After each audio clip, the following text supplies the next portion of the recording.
Assalamualaikum warahmatullahi wabarakatuh. Untuk siswa-siswi kelas 10 yang baru bergabung dengan MAN 1 Kota Malang, Ibu ucapkan selamat datang di MAN 1 Kota Malang. Bagaimana kabar kalian semua?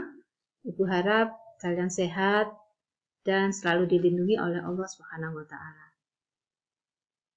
Anak-anakku, ini adalah pertemuan kita yang pertama untuk pelajaran biologi. Nah, supaya pelajaran kita hari ini lancar dan dapat bermanfaat untuk kita, alangkah baiknya di awal pelajaran kita membaca basmalah bersama-sama. Bismillahirrahmanirrahim. Nah, baiklah, kita masuk materi yang pertama, yaitu tentang ruang lingkup biologi. Nah, topik-topik apa saja yang terkait dalam ruang lingkup biologi? Yang pertama yaitu biologi sebagai sains. Kemudian yang kedua adalah cabang-cabang ilmu biologi. Yang ketiga adalah peranan biologi. Kemudian yang keempat adalah objek dan ragam permasalahan biologi. Yang adalah metode ilmiah. Kemudian yang keenam adalah bekerja di laboratorium. Tapi untuk hari ini pada pertemuan kita yang pertama, Ibu hanya akan membahas 3 topik, yaitu biologi sebagai sains, cabang ilmu biologi, dan peranan biologi. Baik, topik yang pertama, ciri ilmu biologi sebagai sains. Yang pertama adalah rasional, artinya di sini biologi merupakan kegiatan berpikir secara logis, menggunakan nalar, sehingga hasilnya dapat diterima oleh nalar manusia, jadi bukan takhayul.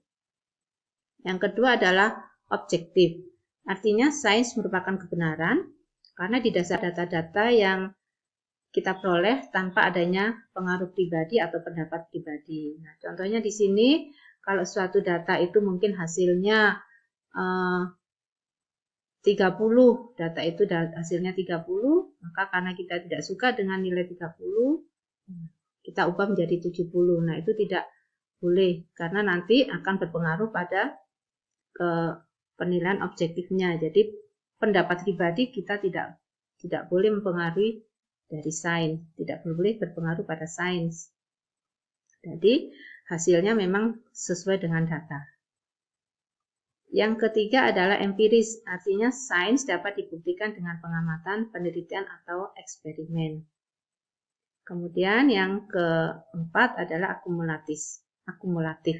Sains dapat dibuktikan berdasarkan teori lama yang disempurnakan, ditambah atau diperbaiki sehingga lebih sempurna, sehingga nantinya akan menjadi suatu teori yang lebih lengkap atau teori baru.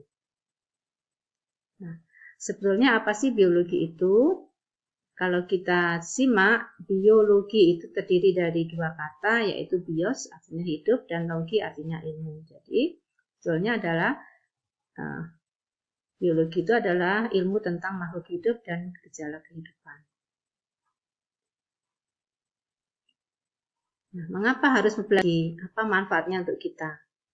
Nah, ini adalah kenapa kita harus belajar biologi ya? Karena biologi itu mempengaruhi kehidupan kita sehari-hari, mulai dari hubungan kita dengan lingkungan, makanan yang kita konsumsi setiap hari, hingga penyakit yang dapat menyerang tubuh kita.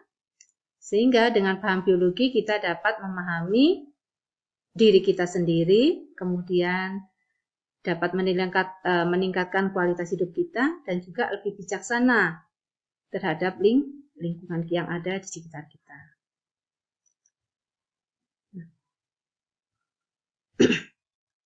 Biologi adalah topik bahasan kita yang ketiga. Banyak sekali ya cabang-cabang ilmu biologi. Untuk saat ini mungkin lebih dari 50, mungkin bisa juga lebih dari 100, karena ilmu biologi itu sudah berkembang sangat besar. Mungkin dulu kita hanya belajar tentang morfologinya, anatominya, tapi sekarang sudah ada spesifikasi sendiri-sendiri sehingga cabang-cabangnya menjadi sangat banyak. Yang pertama yaitu adanya morfologi. Morfologi adalah ilmu yang mempelajari tentang struktur tubuh makhluk hidup. Kemudian ada anatomi, kemudian ada histologi yang belajar tentang sel. Kemudian ada ordinologi, ini belajar tentang aves. Kemudian ada entomologi, ini ilmu yang mempelajari tentang insekta. Kemudian ada bakteriologi, ini ilmu yang mempelajari tentang bakteri, bagaimana perkembangbiakan bakteri, kemudian cara hidupnya, kemudian dia obat apa dipakai untuk membunuh bakteri. Nah, itu adalah pada bakteriologi. Kemudian ada virologi, ini ilmu yang mempelajari tentang virus. Nah, seperti saat ini ya, ahli virus mungkin sedang bekerja bagaimana mereka menemukan vaksin COVID sehingga bisa dipakai untuk orang-orang yang berdampak pada COVID-19. Kemudian ada mikologi, ilmu yang belajar tentang jamur. Kemudian ada algologi, ekologi.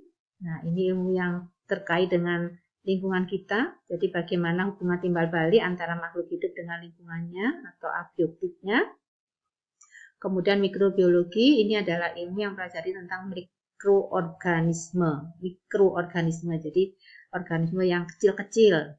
Kalau melihatnya pun kita harus perlu alat bantu mikroskop. Itu ada pada mikrobiologi.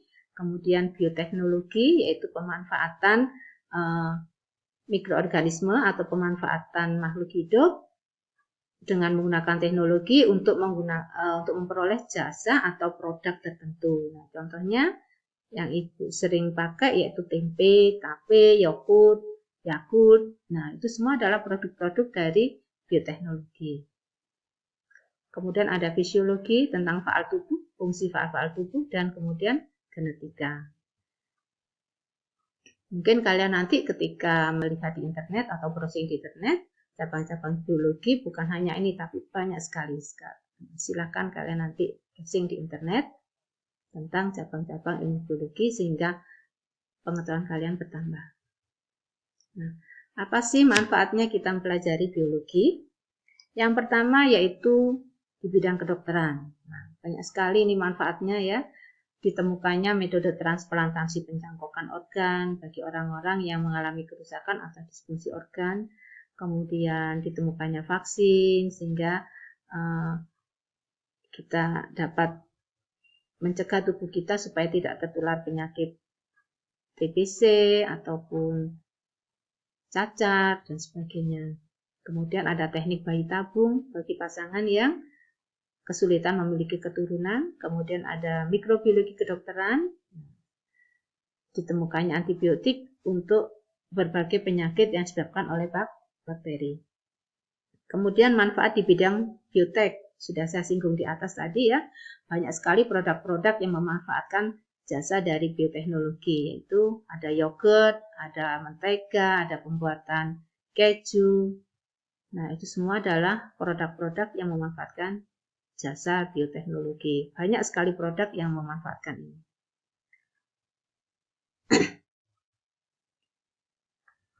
Nah, ini adalah manfaat biologi di bidang pertanian.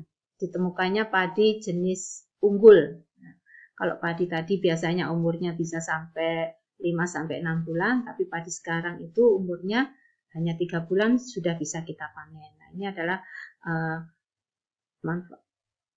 manfaat biologi di bidang pertanian sehingga lebih cepat panennya sehingga kebutuhan pangan akan lebih terpenuhi.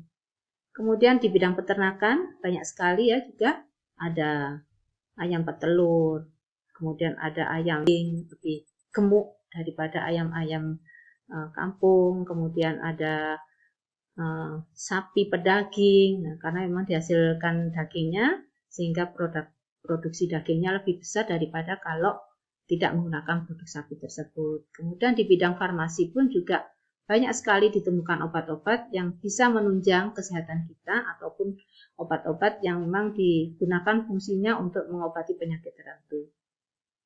Nah, anak-anakku, mungkin itu bahasan kita hari ini. Ada 3 topik tadi ya. Yang pertama adalah biologi sebagai sains, kemudian cabang-cabang ilmu biologi, kemudian juga ada peranan biologi. Nah, untuk selanjutnya, silakan kalian buka UKBM-nya dan juga buku pendampingnya, silakan dikerjakan.